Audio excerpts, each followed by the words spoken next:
Flipped. Alfred in Noop, New York. Brass. Diving under.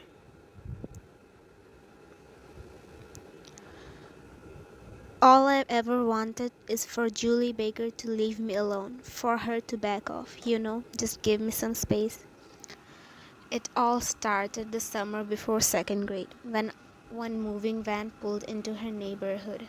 And since we're now about done with 8th grade, then my friend makes more than half a decade of strategic avoidance and social discomfort. She didn't just barge into my life, she barged and shoved and wedged her way into my life.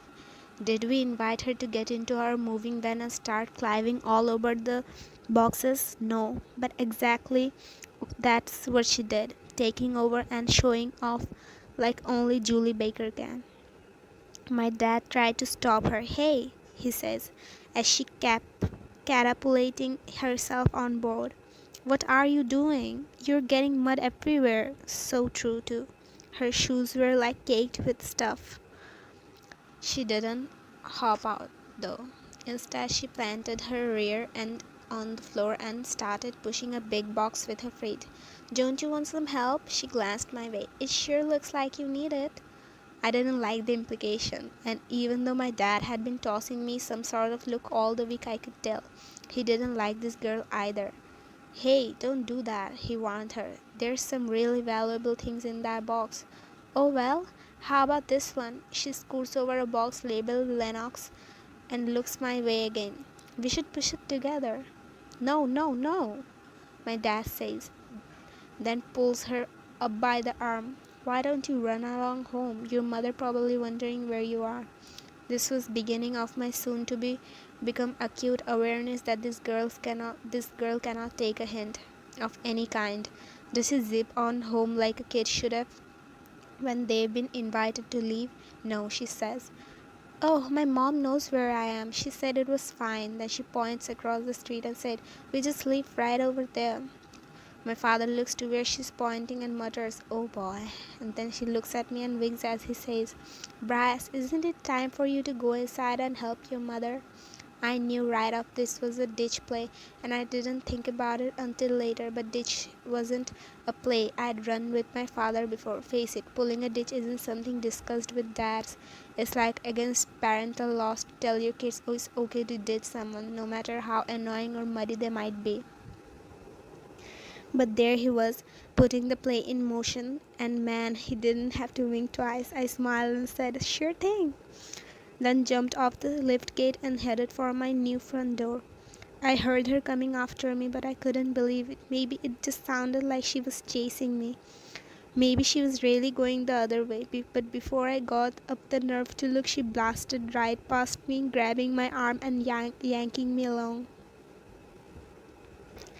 This was too much. I planted myself and was about to tell her to get lost when the weirdest thing happened. I was making this big windmill motion to break away from her, but somehow, on the drowsing down singing of my hand wound up tangling into hers. I couldn't believe it. There I was holding Mud Monkey's hand. I tried to shake her off, but she just clamped on tight and yanked me along, saying, come on. My mom came out of the house and immediately got world's sappiest look on her face. Well, hello, she says to Julie. Hi. I'm still trying to pull free, but the girls got me in a dead grip. My mother, grinning, looked at our hands and my fiery red face. And what's your name, honey? Juliana Baker. I live right over there, she says, pointing with her unoccupied hand. Well, I see you've met my son, she says, still grinning away. Uh-huh. Finally, I break free and do only manly thing available when you're 7 years old. I dive behind my mother. Mom puts her arm around me and says, Bryce, honey, why don't you shoot Juliana around the house? I flash her help and warning signals with every part of my body, but she is not receiving. Then she shakes me off and says, go on. Julie would have trampled right in if my mother hadn't noticed her shoes and told her to take them off. And after those were off, my mother told her that her dirty socks had to go. Juliana wasn't embarrassed, not a bit. She just peeled them off and left them in a crusty heap of our porch. I didn't exactly give her a tour. I locked myself in the bathroom instead, and after about 10 minutes of yelling back at her that no, I wasn't coming out anytime soon, things got quiet out in the hall. Another 10 minutes went by before I got the nerve to peek out the door. No Julie. I snuck out and looked around, and yes, she was gone. Not a very sophisticated ditch, but hey, I was only 7. My troubles were far from over, though. Every day she came back over and over again. Can Bryce play? I could hear her asking from my hiding place behind the couch. Is he ready yet? One time she even cut across the yard and looked through my window. I spotted her in the nick of time and dove under my bed. But man, that tells that right there tells you something about Julie Baker. She got no concept of personal space, no respect for privacy. The world is her playground, and watch out below. Julie's on the slide. Lucky for me, my dad was willing to run block, and he did it over and over again. He told her I was busy or sleeping or just plain gone. He was a lifesaver. My sister, on the other hand, tried to sabotage me any chance she got. Lynetta's like that. She's 4 years older than me, and buddy, I've learned from watching her how to not ruin your life. She's got antagonized written all over her face. Just look at her. Not cross-eyed or with your tongue sticking out or anything. Just look at her and you've started an argument. I used to knock down, drag out with her, but it's just not worth it. Girls don't fight fair. They pull your hair and gouge you and pinch you and then run off gasping to mommy when you try to defend yourself with a fist. Then you get locked up into timeout. And for what? No, my friends, the secret is don't snap at the bait. Let it dangle, swim around it, laugh it off. After a while, they will just give up and try to lure someone else. At least that's the way it is with Lynetta's. The bonus of having her as a pain in the rear as sister was figuring out this method works on everyone. Teachers, jerks at school, even mom and dad. Seriously, there's no winning argument with your parents, so why get all pumped up over them? It is better way to dive down and get out of the way than it is to clobbered by some parental tidal wave. The funny thing is Lynetta's still clueless when it comes to dealing with mom and dad. She goes straight into trash mode and is too busy drowning in the argument to take a deep breath and dive for calmer water. And she thinks I'm stupid. Anyway, true to form, Lynette's tried to bait me with Julie those first few days. She even snuck past her dad once and marched her all around the house, hunting me down. I wedged myself up on the top shelf of my closet, and lucky for me, neither of them looked up. A few minutes later, I heard the dad yell at Julie to get off the antique furniture, and then once again, she got booted. I don't think I went outside that whole first week. I helped unpack stuff and watched TV and just kind of hung around while my mom and dad arranged and rearranged the furniture, debating whether Empire seats and French Rococo tables should even be put up in the same room. And so believe me, I was dying to go outside. But every time I checked through the window, I could see Julie showing off in her yard. She'd be heading a soccer ball or doing high kicks with it or dribbling it up and down in their driveway. Or when she wasn't busy showing off, she'd just sit on the curb with ball between her feet staring at our house. My mom didn't understand why it was so awful that this cute little girl had held my hand and that thought I should make friends with her. I thought you like soccer, honey. Why don't you go out there and kick the ball around? Because I didn't want to be kicked around, and that's why. And although I couldn't say it like that at the time, I still had enough sense at age 7.5 to know Julie Baker was dangerous. Unavoidably dangerous. As it turns out, the minute I walked into Mrs. Yellow's second grade classroom, I was dead meat. Bryce! Julie squeals. You're here! Then she charges across the room and tackles me. Mrs. Yelson tried to explain this attack was a welcome hug, but man, that was no hug. That was a frontline take him down tackle. And even though I shook her off, it was too late. I was branded for life. Everyone jeered. Where's your girl friend, Bryce?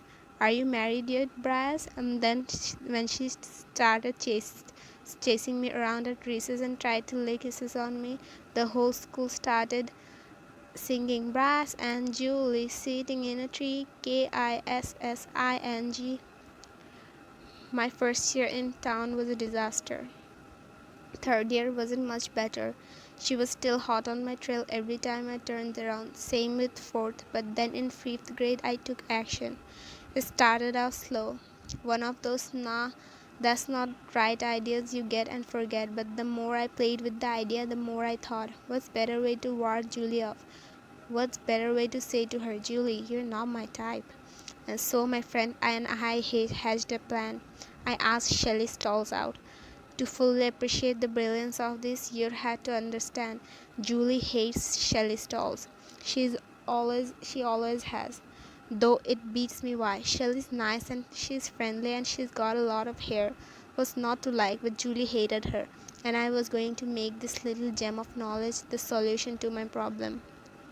What I was thinking was that Shelley would eat lunch at our table and maybe walk around a little with me. That way, anytime Julie was around, all I'd have to do was hang a little closer to Shelley and things would naturally take care of themselves. What happened though is that Shelley took things way too seriously. She went around telling everyone, including Julie, that we were in love. In no time, Julie and Shelley got into some kind of catfight, and while Shelley was recovering from that, my supposed friend Garrett, who had been totally behind this plan, told her what I was up to. He's always denied it, but I've since learned that his code of honor is easily corrupted by VP females. That afternoon, the principal tried cross-examining me, but I wasn't cop to anything. I just kept telling her that I was sorry and that I didn't understand what had happened. Finally, she let me go. Shelley cried for days and followed me around school, sniffling and making me feel like a real jerk, which was even worse than having Julie as a shadow. Everything blew over at the 1 week mark though, when Shelley officially dumped me and started going out with Kyle Larson. Then Julie started up the goo eyes again, and I was back to square one. Now in 6th grade things changed, though whether they improved is hard to say. I don't remember Julie actually chasing me in 6th grade, but I do remember her sniffing me. Yes, my friend, I said sniffing. And you can't blame that on our teacher, Mr. Martins. He stuck Julie to me like a glue. Mr. Martin has got some kind of doctorate in seating arrangements or something, because he analyzed and scrutinized and practically baptized the seats we had to sit in. And of course he decided to seat Julie right next to me. Julie Baker is kind of annoying person who makes a point of telling you she's smart. Her hand is the first one up. Her answers are usually complete dissertations. Her projects are always turned in early and used as weapons against the rest of the class. Teachers always have to hold her project up and say, this is what I'm looking for, class. This is an example of A+ work. Add all the extra credit she does to an already perfect score, and I swear she's never gotten less than 120 perfect in any subject. But after Mr. Martin stuck Julie right next to me, her annoying knowledge of all subjects far and wide came in handy. See, suddenly Julie's perfect answers, written in perfect cursive, were right across the aisle, just an eye shot away. You wouldn't believe the numbers of answers I snagged away from her. I started getting A's and B's on everything. It was great. But then Mr. Martins pulled the shift. He had some new ideas for optimizing positional latitude and longitude. And when the dust finally settled, I was sitting right in front of Julie Baker. This is where the sniffing comes in. The maniac started leaning forward and sniffing my hair. She'd edge her nose practically up to my scalp and sniff, sniff, sniff. I tried elbowing and back kicking. I tried scooting my chair way forward or putting my backpack between me and the seat. Nothing helped. She just scoot up to and lean over a little further and sniff, sniff, sniff. I finally asked Mr. Martins to remove me, but he wouldn't do it. Something about not wanting to disturb the delicate balance of educational energies. Whatever, I was stuck with her sniffing, and since I couldn't see her perfect penned answers anymore, my grades took a dive, especially in spelling. Then, one time during a test, Julie's in the middle of sniffing my hair when she notices that I've blown a spelling word, a lot of words. Suddenly, the sniffing stops and whispering starts. At first, I couldn't believe it. Julie Baker cheating? Sure enough, she was spelling words for me right in my ear. Julie'd always been sly about sniffing, which really bugged me because no one ever noticed her doing it, but she was just as sly about giving me answer, which was okay by me. The bad thing about it was I started counting on her spelling in my ears. I mean, why study when you don't have to, right? But after a while, taking all those answers made me feel some sort of indebted to her. How can you tell someone to bug off or quit sniffing when you owe them? It's wrong. So I spent this next sixth grade somewhere between uncomfortable and unhappy, but I kept thinking that next year things would be different. We'd be in junior high, a big school, in different classes. It would be a world with way too many people to worry about ever seeing Julie Baker again. It was finally going to be over. Julie flipped. The first day I met Bryaslowski, I flipped. Honestly, one look at him and I became a lunatic. It's his eyes, something in his eyes. They're blue, and framed in the blackness of his lashes. They're dazzling, absolutely breathtaking. It's been over 6 years now, and I learned long ago to hide my feelings. But oh, those first days, those first years. I thought I would die for wanting to be with him. 2 days before the second grade is when it started, although the anticipation began weeks ago, ever since my mother had told me that there was a family with a boy my age moving into the next house right across the street. Soccer camp has ended, and I had been so bored because there was nobody, absolutely nobody in the neighborhood to play with. Oh, there were kids, but every one of them was older. That was dandy for my brothers, but what it was left me was home alone. My mother was there, but she had better things to do than kick a soccer ball around. So she said anyway. At that time, I didn't think there was anything better than kicking a soccer ball around, especially not like the likes of laundry, dishes, or vacuuming. But my mother didn't agree, and the danger of being home alone with her was that she'd recruit me to help her wash or dust or vacuum, and she wouldn't tolerate the dribbling of a soccer ball around the house as I moved from chore to chore. To play it safely, I waited outside for weeks, just in case the new neighbor moved in early. Literally, it was weeks. I entertained myself by playing soccer with our dog, Champ. Mostly he'd just block because dogs can't exactly kick and score, but once in a while he'll dribble with his nose. The scent of a ball must overwhelm a dog, though, because Champ would eventually try to chop it and then lose the ball to me. When Losky's finally moving van finally arrived, everyone in the family was happy. Little Juliana was finally going to have a playmate. My mother, being the truly sensible adult that she is, made me wait for more than an hour before going over to meet him. Give them a chance to stretch their legs, Juliana, she said.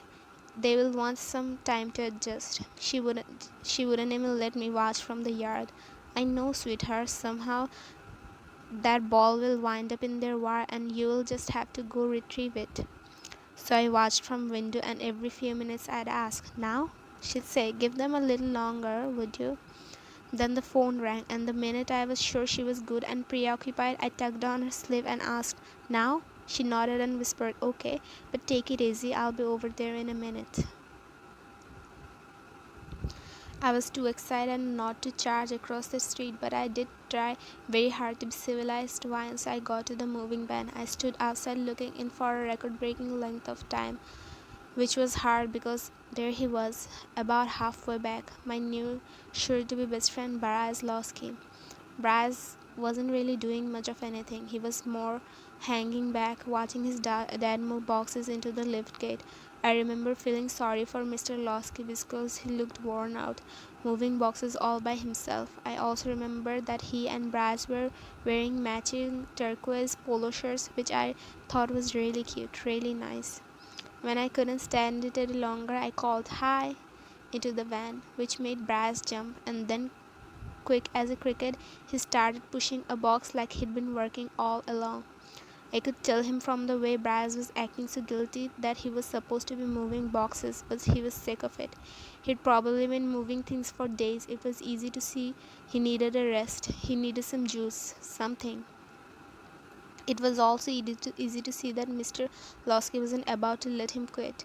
He was going to keep on moving boxes around until he collapsed, and by then Brass might be dead before he had the chance to move in. The tragedy of it catapulted me into the moving van. I had to help. I had to save him.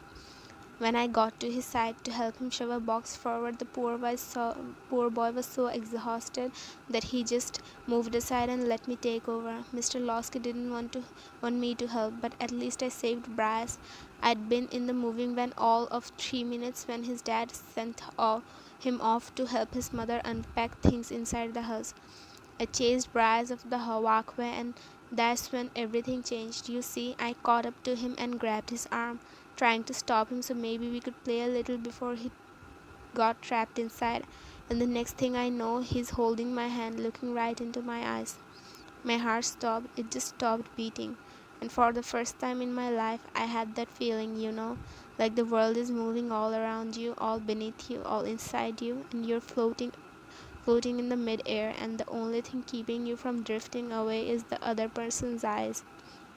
They're connected to yours by some invisible physical force, and they hold you fast while the rest of the world swirls and twirls and falls completely away.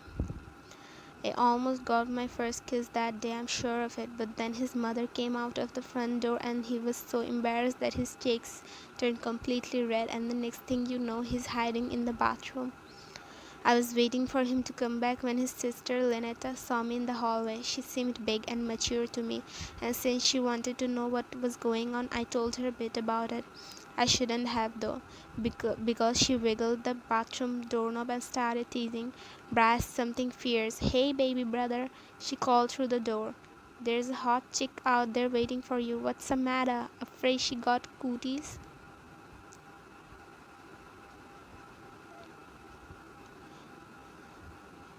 It was so embarrassing. I yanked on her arm, told her to stop it, but she wouldn't, so finally I just left. I found my mother outside talking to Mrs. Losky. Mom had given her the beautiful lemon brand cake that was supposed to be our dessert that night. The powdered sugar looked soft and white, and the cake was still warm, sending sweet lemon smells into the air. My mouth was watering just by looking at it, but it was in Mrs. Losky's hands, and I knew there was no getting it back. All I could do was try to eat up the smells while I listened to the two of them to discuss grocery stores and the weather forecast. After that, mother, I went home. It was strange. I hadn't gotten to play with Brass at all. All I knew that his eyes were dizzyingly blue, and that he had a sister who was not to be trusted, and that he'd almost kissed me. I fell asleep that night thinking about the kiss that might have been. What did a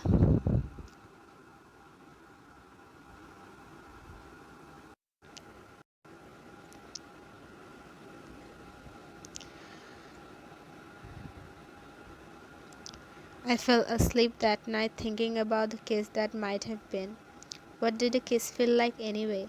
Somehow I knew it wouldn't be like the one I got from mom or dad or at bedtime.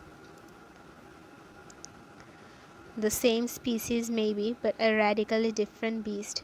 To be sure, like a wolf and a whippet, only science would put them on same tree. Looking back on the second grade, I like to think it was at least partially partly scientific curiosity that made me chase after that kiss. But to be honest, it was probably more those blue eyes.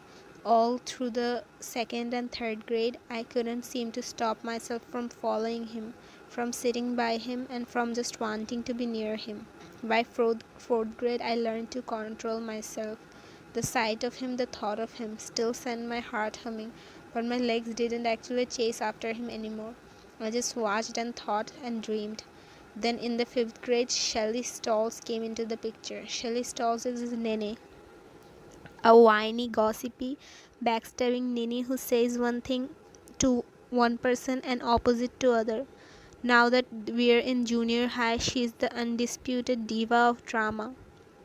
But even back in elementary school, she knew how to put on a performance, especially when it came to PE. I never once saw her run laps or do calisthenics. Calisthenics. Instead, she would go into her delicate act, claiming her body would absolutely collapse from the strain if she ran or jumped or stretched. It worked.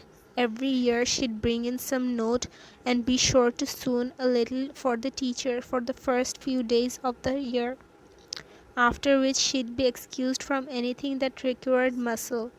She never even put up her own chair at the end of the day. The only muscles she exercised regularly were ones around her mouth, and those she worked out non-stop. If there was an Olympic contest for talking, Shelley Stalls would sweep the event. Well, she'd at least win the gold and silver, one medal for each side of her mouth. What bugged me the most was not the fact that she got out of PE. Who'd want her on their team anyway? What bugged me about it was anyone who bothered to look would know that it wasn't asthma or weak ankles or her being delicate that was stopping her. It was her hair. She had mountains of it, twisted this way or that, clipped or beaded, braided or swirled. Her ponytails rivaled the ones on Carousel's horses, and on the days she let it all hang down, she'd sort of shimmy and cuddle inside it like a blanket, so that practically all you saw of her face was her nose. Good luck playing foursquare with a blanket over your head. My solution to Shelley Stall was to ignore her, which worked just dandy until the halfway through the fifth grade when I saw her holding hands with Bryce. My Bryce, the one who was still embarrassed over holding my hand 2 days before the second grade, the one who was still too shy to say much more than hello to me, the one who was still walking around with my first kiss. How could Shelley have warmed her hand into his? That pushy little princess had no business hanging out onto him like that. Bryce looked over his shoulder from time to time as they walked along, and he was looking at me. My first thought was that he was telling me he was sorry. Then it dawned on me he needed my help. Absolutely, that's what had to be. Shelley Stalls was too delicate to shake off, too swirly to be pushed away. She'd unravel and start sniffling, and oh, how embarrassing that would be for him. No, this wasn't a job a boy could do gracefully. This was a job for a girl.